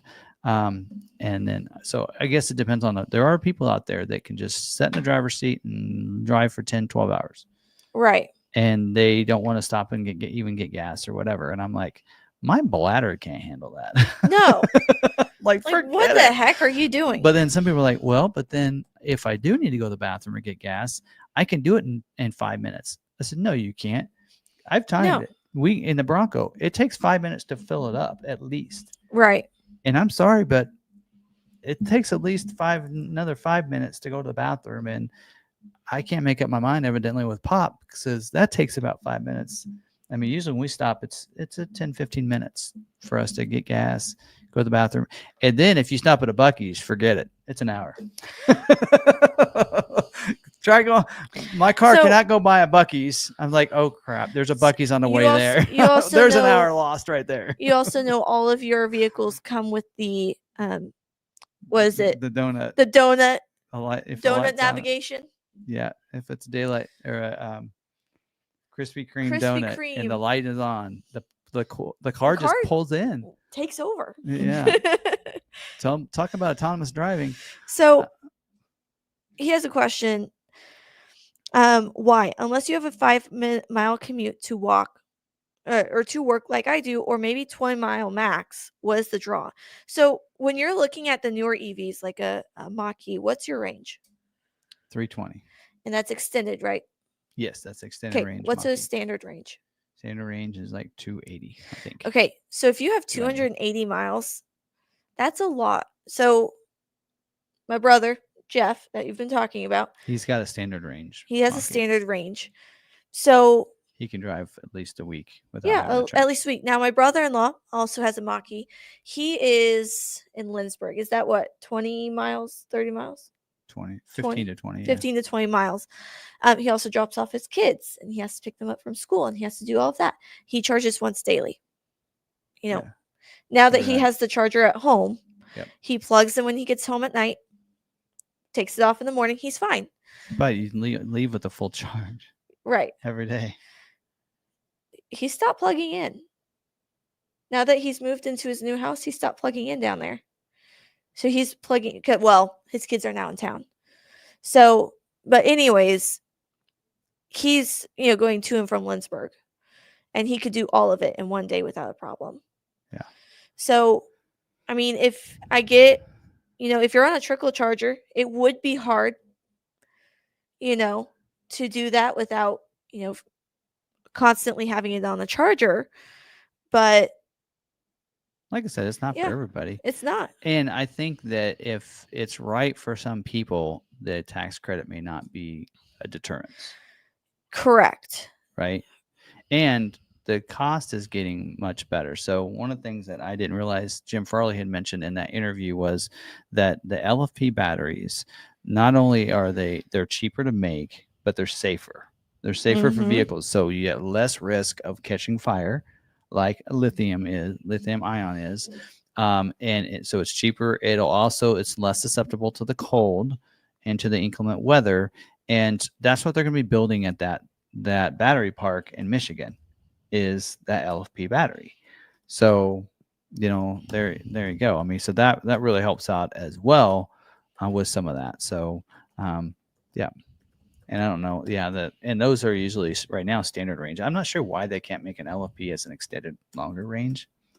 It'd be nice. But anyway, yeah, they're going to be making a lot of those at that battery park. And so that's pretty cool. So anyway, yeah, making it cheaper, because if we have cheaper batteries, then that makes cheaper vehicles. So right now the mach-e is $40,000 for Select. And to be honest, if you look at the equipment on the Select versus the others, there's not many upgrades outside of, unless you want the GT Rally or the GT Performance, right? Mm-hmm. But a Select and a Premium, there's not a lot difference, heated, maybe cooled seats or something, just a few things. But you can get a Select rear-wheel drive standard range for $40,000 or what it is right now. Well, you're getting close. Like, I think we have ours priced $35,000 because we're marking it down $5,000.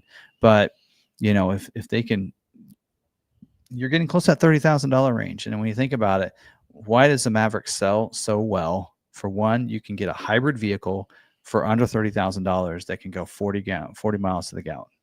Right. Your 500-mile range. Right. So a lot of people are like, why don't we make a plug-in hybrid Maverick? Well, why do we need to? If it goes 500 miles, 500 miles on each fill up, I will say that's a long way. A plug-in hybrid for me makes sense because I only live 7 miles away. So my range would get me to and from work, to and from lunch. Yep. Without using gas. It would be just enough. Plug in every night. I'd be okay. And for some people, it's that, like, some people need a haul trailer or whatever. And so, like I said, it's not for everybody, but I'm talking maybe the people that have a second vehicle. How many people have like a beater vehicle as the commuter that the husband drives and the wife drives the family vehicle, right? Mm-hmm. And that's what it was for you. Remember growing up, your mom had the nicer vehicle. I didn't want to make sure it didn't break down. She needed to pick you guys up from school, take you to practices or whatever. I remember the only time that you got a nicer vehicle was when you started getting the D-plan. Yeah. Or not D-plan. When you started making enough commission that you were able to earn a vehicle. Oh yeah, when I had a demo.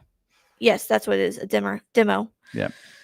But yeah, I mean, for a lot of people, that they look for that cheap car that they'll just run into the ground, and that's their second vehicle. Well, an electric vehicle can be that. And like Jeff, I'm like, you can keep that vehicle for, EVs will last a long time. And the battery technology, people are like so worried about, what's it going to cost you when that battery goes out and you need a new battery?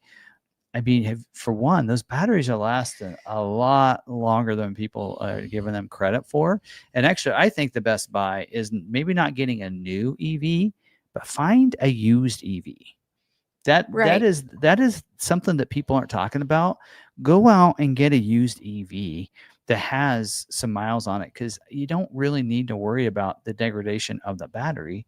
Depending on, I mean, I guess you do got to worry about whether or not the person charged it up to 100% every time, or did they use a level 2 a lot, or did they live a DC fast charging a lot? Did they charge mainly at home?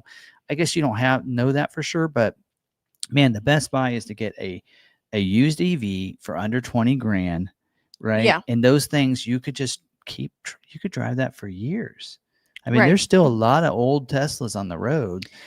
I actually saw a video of this guy that bought a Tesla, and now it's, I don't know how old he said it was, but he's like, okay, so I took a video of the first day, one of the first days that he had it, where he drove until he had to charge to see how far he could go without charging.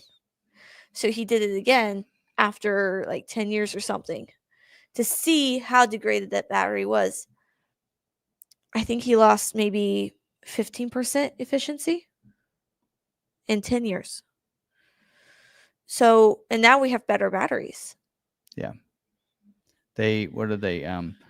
Ford had mentioned that there's, if you guys remember, there was those Escape hybrids that were running that back, I don't know, years ago. Remember, you had an old Escape, and those things were running as taxis in San Francisco.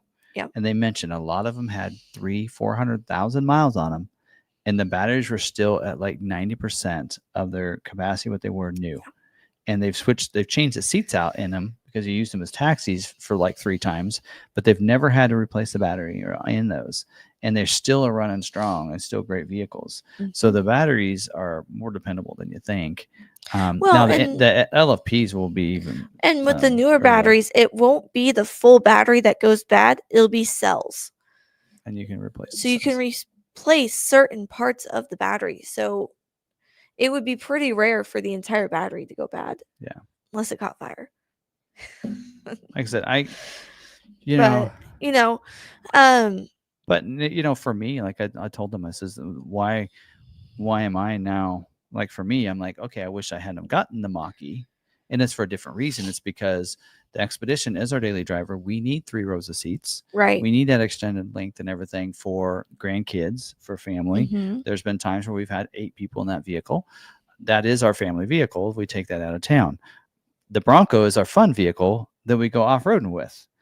Those are 2 vehicles that have to stay in our family at this point. Now that we are off-roading, you aren't allowed to get rid of it. We can't get rid. We always have a 4x4 Bronco in our driveway, and because of that, I'm like, well, I don't need a 3rd vehicle, really. Right. So that's I guess the way I'm looking at it is that's why I wish I hadn't got the mach-e, was just because I didn't realize we'd enjoy the Bronco as much as we have. And it would be a staple in our, that's something. So now that's kind of been my daily driver, So what'll probably happen is when Jeff's lease is up on his, is that he might take over mine, and then he will purchase it once the lease is up and we can do a buyout. He'll probably end up buying it because he likes the mach-e Rally. Yeah. It drives so much better than his Select, he says. And he doesn't like the monostable gear shifter in the 25. So he's like, no, I hate that. I don't like that. Like Mercedes does. He likes it down on there. So, I mean, that might be something we would be looking at, but I was told I can charge every day to 100% with the LFP battery in my rear wheel drive standard range Select. That's what I've been told too. Okay. So, because LFP is more stable, and it can, you can charge up to 100% more often, they say, and all that stuff. Yeah. Yeah. So, yeah. So that's what I've been told. Is the Power Promise still available? Yes. Okay. I think that's something that's going to stay there for a while. I mean, they always have to put an expiration on any offer, and it's always usually at the end of the quarter. True. And so you'll see they did extend it to September 30th or whenever it is. So I think we'll continue to see that, because for one big reason is, for one, they make these chargers and they want to allow people to be able to charge at home. Right. Because I think they know that if they put a level 2 charger in your house, it's going to be better. Like for us, there has been times, like I said, we have never installed. I have it sitting in my garage. Right. I got that 80 amp charger from the Lightning still sitting in my garage. I haven't installed it. And it'd be nice to come over, plug in, and by morning I'm fully charged. We've just done the outlet just for one. I've been lazy to not for one, I don't stay. It's hard because if I have somebody come over to the house to do anything, electrician or whatever, I've got to be there, right? And I'm like, and I got stuff to do. I save my vacation and my days off so I can go off-roading. I don't spend my days off so I can be waiting for an electrician to fix and install a charger. I've got to be honest. That's why. Yeah. But, it would be nice having that to be able to just to charge that up. But we just plug it in with a 110 outlet. That's like plugging a lamp. Like I haven't seen any increase in my electric bill whatsoever. Right. And really, to be honest, we always have an electric vehicle charging in our house. Not always, but at least, 3 to 4 days a week. It's either Jeff's or it's mine. So, anyway. Right. All right. Those are the questions I had. Yeah. So we'll see what the future of EV is. I mean, I don't know. I think there are a lot of people that want an EV because also there's just so many things that are really nice about it. You have how they drive, how responsive they are. Oh my gosh. How quick they are, how fun they are to drive. You see a lot of people that drive Teslas and all that. They're trying to get the best range, so they don't always do that. But I want to rally. I want to rally, and I want to learn how to rally. Yeah, they're fun to drive as well, and they're responsive, and just the way. I mean, just, again, ease of use. They, all the functionality of everything. Yeah. The mach-e is a pretty good vehicle, and but yeah, it's one of those things. I guess it's not for everybody, but and there are a lot of households that I could see. And if you're in Jeff's situation, if he didn't have us where he could switch out or take one of our vehicles while his is charging, it probably wouldn't work for him. Yep. Because he lives in an apartment and it does not have any kind of chargers there. Right. To be able to plug in. And he can't at work. Some people actually have chargers at work. Right. We do, but they're being used. Like college campus, they started adding chargers to the student lots. Yep. It is. So I mean, it would work for college student. Yep. Well, we had one of our NIL athletes. Remember, he had an electric vehicle. So, but yeah. So anyway, so I guess only time will tell. But I think it will. It'll speed up people that wanting an EV and wanting a tax credit. Right now, I don't think we'll see an increase in sales of mach-es because the mach-e hasn't had that available. But it could see an increase in sales of the F-150 Lightning until September 30th. So we'll have to see. But I don't know. But again, I would like to see, though, hopefully in the future that Ford can maybe, especially because right now they've been selling a lot of electric vehicles, and they said we need to sell electric vehicles so we can sell more Super Duties. Right. But I think that's going away with this bill to where that's not a requirement anymore. And if it's not a requirement, then I can see Ford shifting from that. But they have to be ready because we know that this changes with every administration. Right. Depends on what administration is in the White House that determines whether or not this is going to be a thing or not. Is it, are we going to have these emission things? Are we going to, be required to do this? And you can't sell these other vehicles unless you sell enough of these to offset. And Ford's known that we have to sell this many electric vehicles to be able to offset it so we can sell Super Duties. And if that's taken away, at least for this administration for the next several years, they don't have to focus in on producing so many electric vehicles. And maybe we'll see more plugins. Yeah. It'd be nice. It would be fun. I think it'd be really fun to see an F-150 plug-in hybrid. Right. I think that would just be, for a lot of people, their F-150 is their commuter that they drive to and from. They don't need it for hauling and towing until maybe the weekend or whatever. And so then they have the hybrid availability for that, but then they could go they can go all electric all day long, save all that gas for the weekend. Yeah. And we could transition that into every vehicle. Right. Off-road vehicle, would I want a hybrid or plug-in hybrid? I think it would be really cool on the trails to go on all electric. It would be nice. I would like a plug-in hybrid. As long as I don't lose any clearance. Can't lose my clearance. Yes. So once they can figure that out, that'd be great. Like Jeep has them. But to be honest, most of the people that are running plug-in hybrid Jeeps are not off-roading them. Yeah. I mean, I might be wrong. Tell me and correct me if I'm wrong. I'm okay with that. I'm humble enough to know that I'm probably wrong, but I don't see that many on the trail that are plug-in hybrids. Those are the people that are just they want a Jeep because they want that lifestyle, or they like that take the top off, doors off type of feel.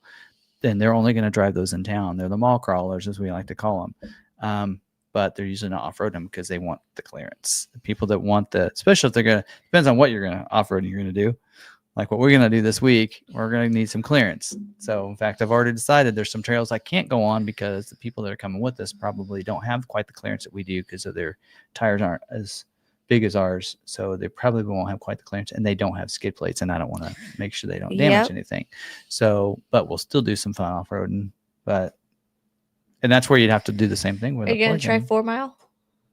I don't know if we're going to do that or not.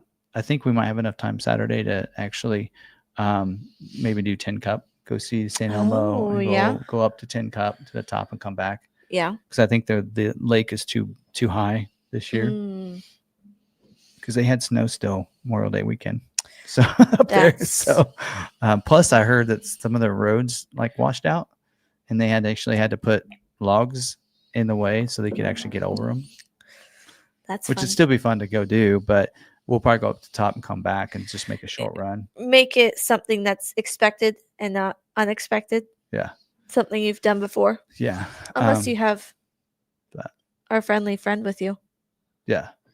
Now Saturday, I think we're going to do, or Sunday, what we'll probably do is have a little fun because you haven't done this with us, but we learned of a couple trails. Last year we went with Brian and Melissa. Brian took us on that showed me a route up to Cumberland Pass. Cumberland Pass is beautiful. I will say, if you get a chance to go off-roading with Brian and Melissa, you're going to have fun. Yeah. Well, Cumberland Pass, we did that. We did Cumberland Pass. Remember, we get up there to the top. That is the most beautiful view. But there is a back way up there that you come through. You got to go around some private property, which if you know where you're going, that's not an issue. And you come up on the back side of Cumberland Pass, and you're just like, this is totally different than what it is on the other side. And it's so beautiful up there. And so we'll probably gather also there's what is it? Slaughterhouse Gulch. That's real fun as well to drive, and it's not very long, but it's a cool one because you go from Taylor Park, you take the Gulch to 10 Cup, you go by the cemetery, you go up there and then come down, and then what we might do is go down into Pipkin and drive around to Salina, which has a really good pizza place there. So, we'll maybe make a long day of it, and then Monday we'll probably go back over there again and do Cross Mountain. Actually, probably could do Cross Mountain with Slaughterhouse Gulch. And also, the back way. Because I will say, if I'm ever off-roading with Brian and he says, hey, want to check something else out? I got another way to get home. Let's go by this. I will always go. Yeah. There's the most interesting things out there that you won't know about unless you are a local or have been in those mountains for however long. And he knows the history. He knows everything. It's a tour. Yeah, it's really fun. Now we'll be going with them Labor Day weekend. We're gonna go up a little early and do some off roading with them. I so want to join you. We're gonna do American Flag Mountain, but instead of coming back, we're gonna go back on the other side and end it another way. I have a few days off for my birthday, so that'll be fun. And so that's because I think what we're gonna do is go up and then come back. So I originally was going to take Jeff back for Supercell, but I don't know. As busy as we've been, if we continue to get these vehicles, we need 2 people here. I know. So we'll just have to see. But and then August, I'm going to go to the Bronco birthday bash. So we're going to go this trip this weekend, get back for the Maverick meetup next weekend. And then the weekend after, I'll go back to Michigan, or I'm going to go to Michigan, I should say, and then hit the birthday bash and do that, which I need a flag, but I went online. I think Douglas told us about the getting the flag and going to a certain website. I went to the website. Wasn't that much. It's $40. Great. I buy this. Shipping it to Salina, Kansas, $100. I said, can I not just get it there? I don't want to pay $146 for a $40 flag. No, thank you. So I'm like, think no.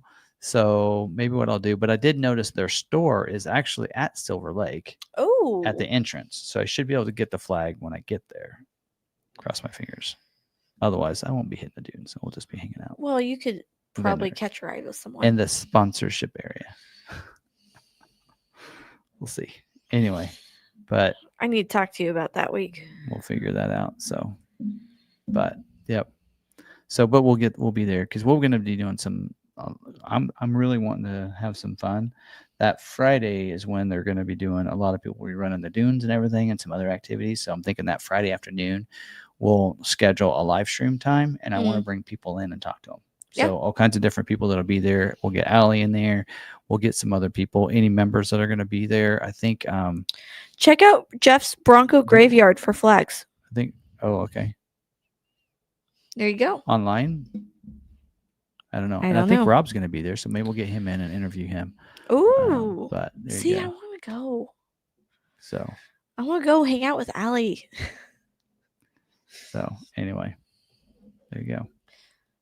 All I did send our new logo. I'm like, hey, you need to use this logo, not our other one. Yes, like, please. well, what's it matter? I'm like, yeah, that we got in trouble. The other logo.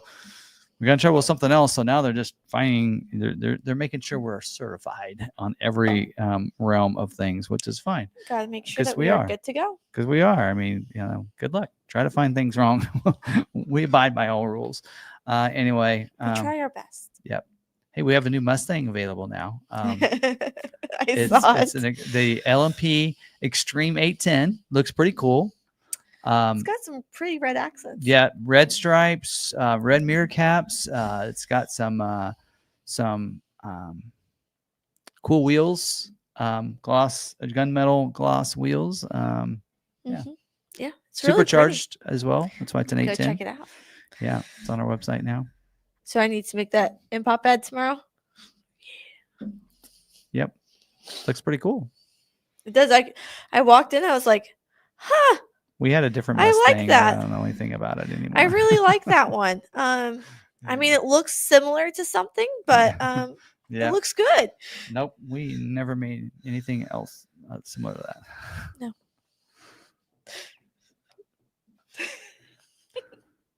Anyway. Members know.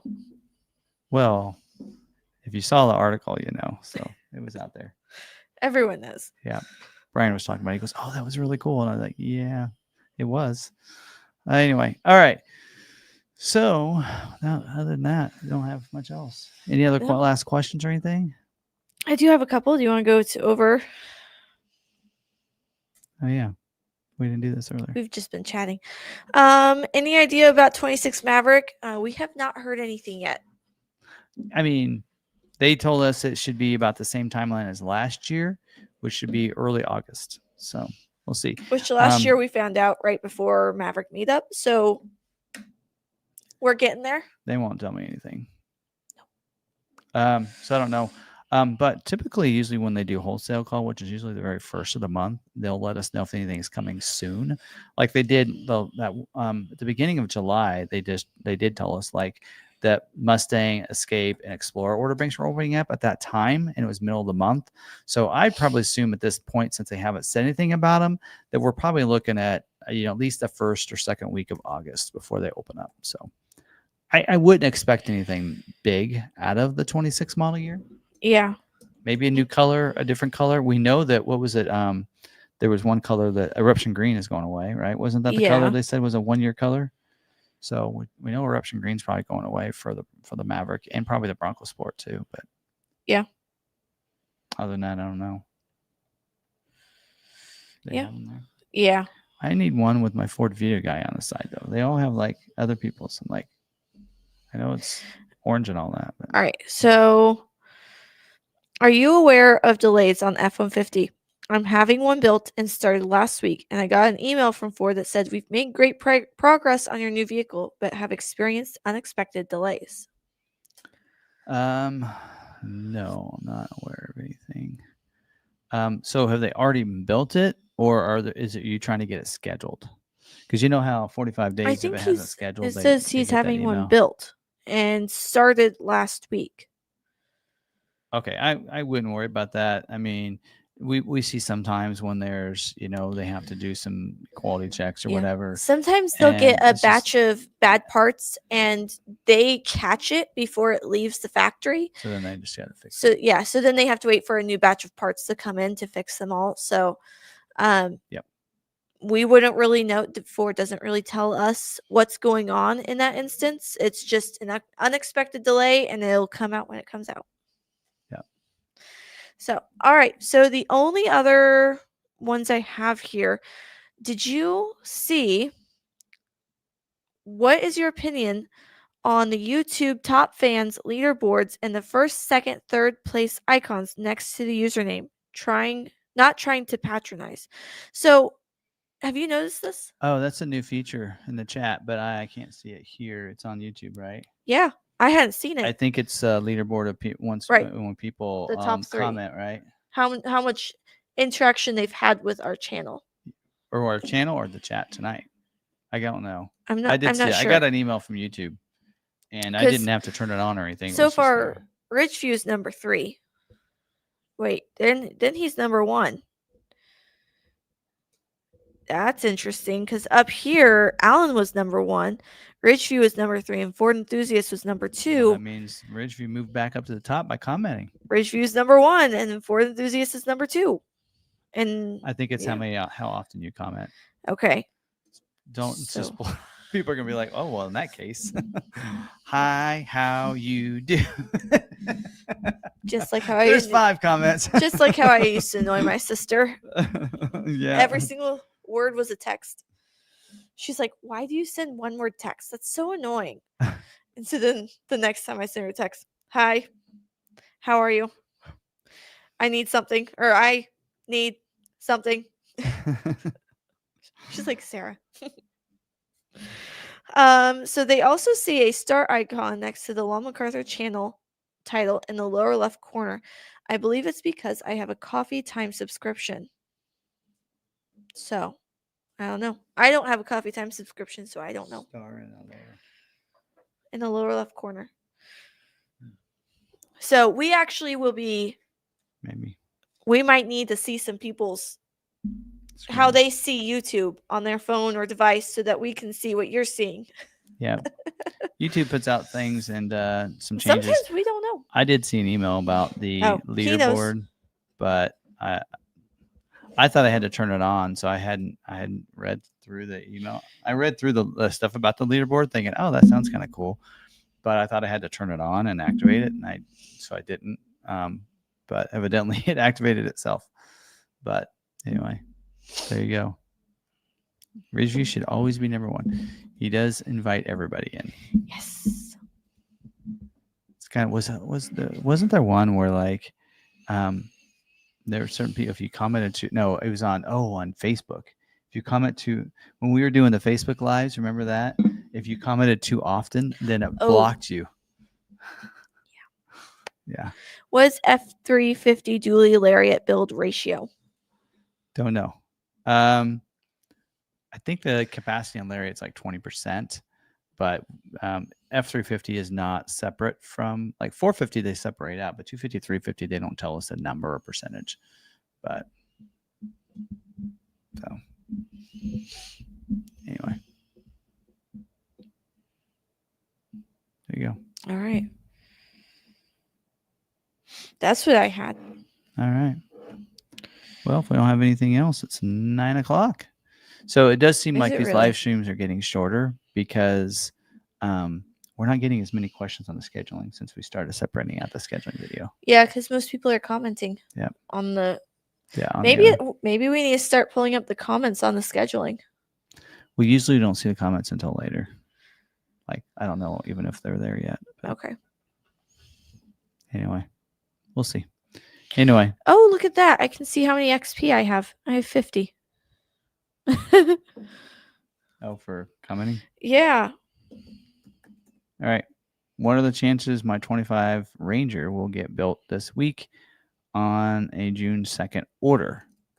Well, it will get built this week if it's been scheduled because, right, like I said, they scheduled like 2 months in advance. So if for it to be built this week, you would have had to schedule in April. So if you'd ordered in June, the earliest you could have gotten scheduled, if you're not already, I mean, if you're already scheduled, you would have the build date. So if you're waiting, you probably mean to get scheduled for a build date. Because I said, like, so we're scheduling now for September build dates. So this week, this Thursday, is when the first week that they're going to start scheduling for September build dates. So if you're not already scheduled for a build for Ranger, then September would be the earliest that you'd get built at this point. All right. So I would assume on a June 2nd order that that's probably the case, unless you already got scheduled, and that would be for an August build date. Then if you've gotten, like, if you have a June order, the earliest you could have been scheduled for would be August. So, and it really is up to your, and I don't know if you have an order with us or not, because I don't put the orders in. I don't work with all the customers. But if you have an order with us, then I could look it up, but and let you know. No, so there you go. Okay.